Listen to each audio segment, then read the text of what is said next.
வணக்கம்.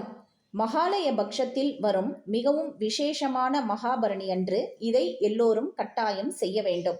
ஆடி அமாவாசை, தை அமாவாசை மற்றும் புரட்டாசி அமாவாசை மூன்றும் விசேஷமானதாக கொண்டாடப்பட்டு வருகின்றது. தமிழ் மாதங்கள் அனைத்திலும் அமாவாசை வந்தாலும் தை, ஆடி, புரட்டாசி அமாவாசை மிக பிரசித்தி பெற்றது. பௌர்ணமி வழிபாடு குறிப்பாக இல்லறத்தின் தேவைக்காக செய்ய வேண்டிய ஒன்றாகும்.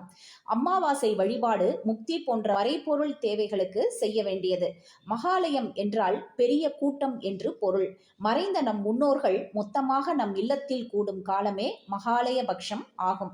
மேலும் 15 நாட்கள் தொடர்ந்து தர்ப்பணம் செய்ய முடியாதவர்கள் கூட மகாபரணி அன்று மட்டும் ஆவது எள்ளும் தண்ணீரும் இறைத்து தர்ப்பணம் செய்தால் புண்ணிய பலன்கள் நிச்சயமாக கிட்டும்.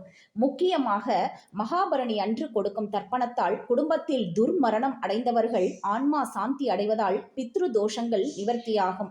மகாபரணி வரும் வெள்ளிக்கிழமை 12/9/2025 வருகிறது.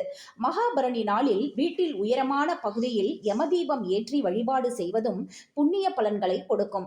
இது நம் முன்னோர்களின் ஆசியை பெற்று தருவதோடு மட்டுமல்லாமல் நமக்கும் நம் அந்திம காலம் வரை மரண பயம் இல்லாமல் இருக்கும். யம தீபத்தை நம் வீட்டு மாடியில் ஒரு அகல் விளக்கில் முடிந்தால் தாமரை தண்டால் ஆன திரியிட்டு ஏற்றி வைக்கலாம். வசதி இல்லாதவர்கள் அவர்கள் வீட்டு பூஜை அறையிலேயே தனியாக ஒரு அகல் விளக்கை ஏற்றலாம். இதனால் யமதர்மராஜன் மிக்க மகிழ்ச்சி அடைவார். குடும்பத்தில் துர்மரணம் சம்பவிக்காது. யாருக்கும் மரண பயம் ஏற்படாது. அனைவரும் நல்ல ஆயுள் ஆரோக்கியத்துடன் எல்லா நலன்களையும் பெற்று வாழ்வார்கள். மகாபரணி அன்று செய்யும் தானம் தர்மங்களும் மிகுந்த நற்பலன்களை கொடுக்கும். யமதீபம் ஏற்றும் போது கூற வேண்டிய ஸ்லோகம்: யமாய தர்மராஜாய மிருத்யவேஷாந்தகாய ச வைவஸ்வதாய காலாய சர்வபூதஷயாய ச ஔதும்பராய தத்னாய நீலாய பரமேஷ்டினே விருகோதராய சித்ராய சித்ரகுப்தாய வை நமக. யமதீபம் ஏற்றும் பொழுது இந்த ஸ்லோகமும் சொன்னால் கூடுதல் பலன் கிடைக்கும்.